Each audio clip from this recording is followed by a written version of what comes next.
In this episode of Viral Rewind, we're looking at the NightKing DOS virus. Now, this is a relatively simple virus, but it is destructive depending on how you go about it when its payload goes off. So let me go ahead and load NightKing. Okay, it's loaded it and just returned us to the prompt. And now it's loaded into memory using interrupt21h, and it's going to infect any .com or .exe files that we run from here on. So let me go to DOS. Let's look at append, which is an executable. Let's load append. Look at append again. 11,186. So it might be hiding its infection on that file. Let's look at what it might do to a .com. So let's see. How about a sign? That's everything. Sign. And that one has clearly gone up in size, so it's now 7,353. So NightKing has infected that assign.com file for sure. It may be hiding its infection size from pen.exe. I don't know if it truly does infect executable exes or not, but .coms it sure does. So again, it does an infection thing, but also there's one little interesting part about NightKing as well. It also infected the master boot record of the main hard disk on this PS1 here. And what it's done is it's written the date of infection. And that's of course going to play a role in its payload. So it's April 26 right now, so it has gone into the master boot record, infected it, and made a mark on it that of what today's date is. Because the payload happens at least a month or more after the initial infection, and of course because it's the master boot record, that guarantees NightKing is going to load into memory every time the system starts.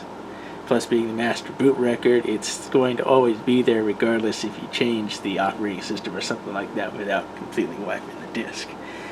So with NightKing loaded in the master boot record and into memory, it's of course infecting files, but it's also paying attention to that initial infection date.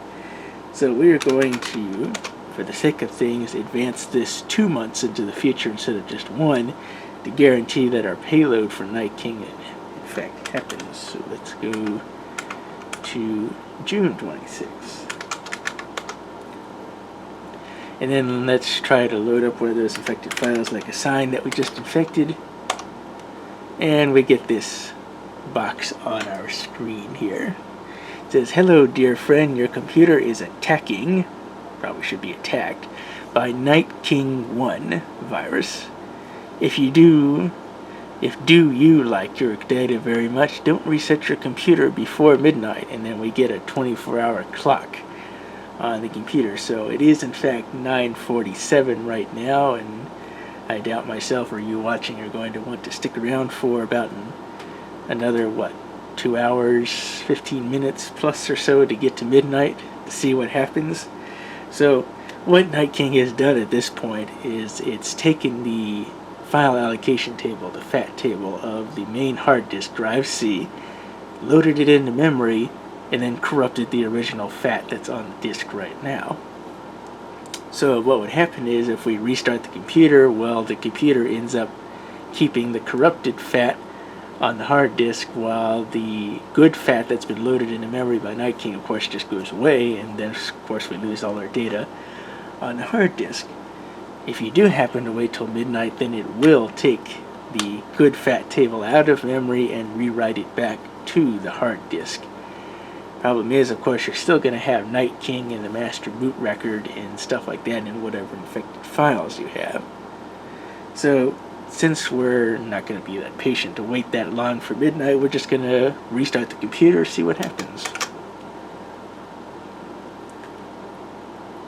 So if you restart your computer or you power it down after NightKing has taken the FAT table out of the hard disk, see what happens. And as you see, I can't get past this part of the PS1's loading screen because there's a corrupted FAT on the hard disk. It's trying to read it, but because the FAT's broken, the system will not continue loading up at this point. It's not even going to load the built-in ROM because it can't get past this broken FAT on the hard disk. So NightKing can be pretty destructive. Again, unless you wait till midnight for it to restore your files and then quickly get what you need off of it and redo your hard disk to get rid of NightKing, because again, your master boot record is infected with it as well, not just the disk. But that's pretty much it for the NightKing DOS virus.